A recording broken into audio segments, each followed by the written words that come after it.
संसद में हुए कई ऐतिहासिक फैसलों ने देश की दशा और दिशा बदली है, लेकिन भारत की संसद में कुछ काले अध्याय भी लिखे गए हैं। ऐसे अध्याय जो जब जब खुलेंगे तब तब भारत की संसद और लोकतंत्र शर्मसार होगा। पार्लियामेंट्री बिजनेस में आज हम आपको संसद की इन्हीं शर्मसार हरकतों से वाकिफ कराएंगे। एक नजर ऐसे ही कुछ काले अध्यायों पर। जुलाई 2008 में अमेरिका से परमाणु समझौते के विरोध में यूपीए सरकार के खिलाफ अविश्वास प्रस्ताव आया था। मनमोहन सरकार ने विश्वास मत तो जीत लिया, लेकिन इस दौरान भारतीय संसद एक शर्मसार कर देने वाली घटना की गवाह बनी।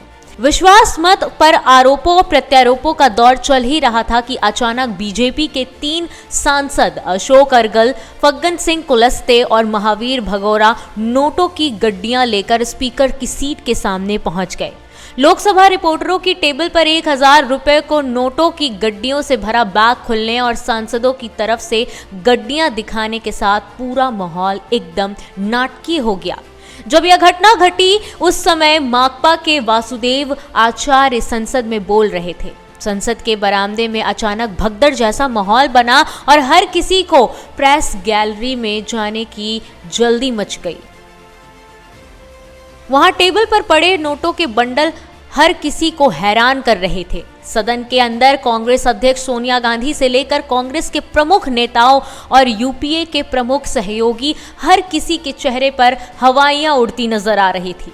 काफी देर तक संसद सदन में ही रहे, जबकि लोकसभा की कार्रवाई 5 बजे तक के लिए स्थगित कर दी गई थी। संसद में सदन की कार्रवाई देखने वालों की लंबी कतार लग चुकी थी और वहां अजीब सा माहौल था। कुछ लोगों ने तो नारेबाजी शुरू कर दी थी। तभी सदन में एक टीवी चैनल की तरफ से इस रिश्वत प्रकरण का स्टिंग ऑपरेशन करने की बात फैल गई। भाजपा के कुछ सांसद प्रेस गैलरी की तरफ देखकर जोर जोर से इस प्रकरण का टेप होने की बात कह रहे थे।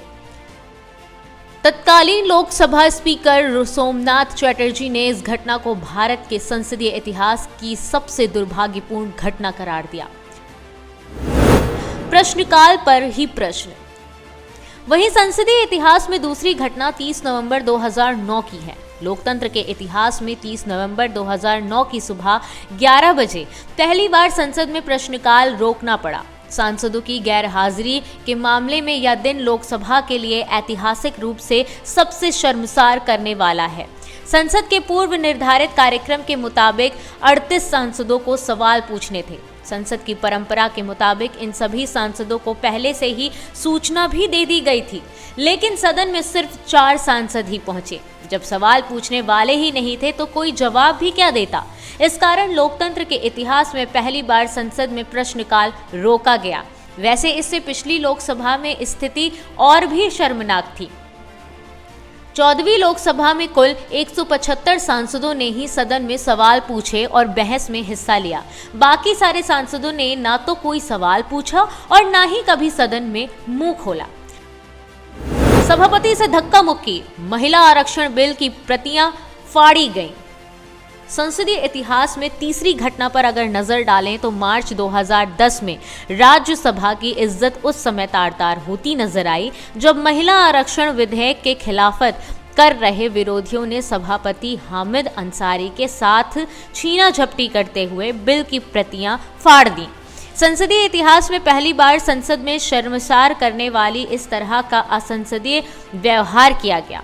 राज्यसभा की कार्यवाही 11 बजे से शुरू होने के बाद उपराष्ट्रपति हामिद अंसारी ने महिला दिवस पर देश को शुभकामनाएं दी।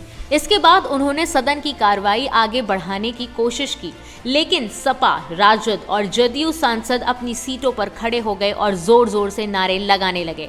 सदन की कार्यवाही 12 बजे तक के लिए स्थगित कर दी गई।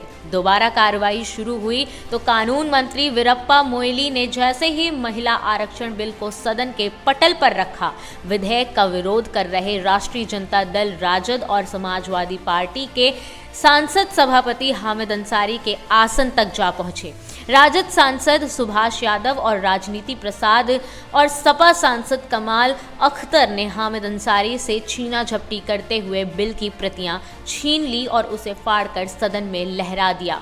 इस तरह संसद के इतिहास में एक और काला अध्याय जुड़ गया। Bureau report, parliamentary business.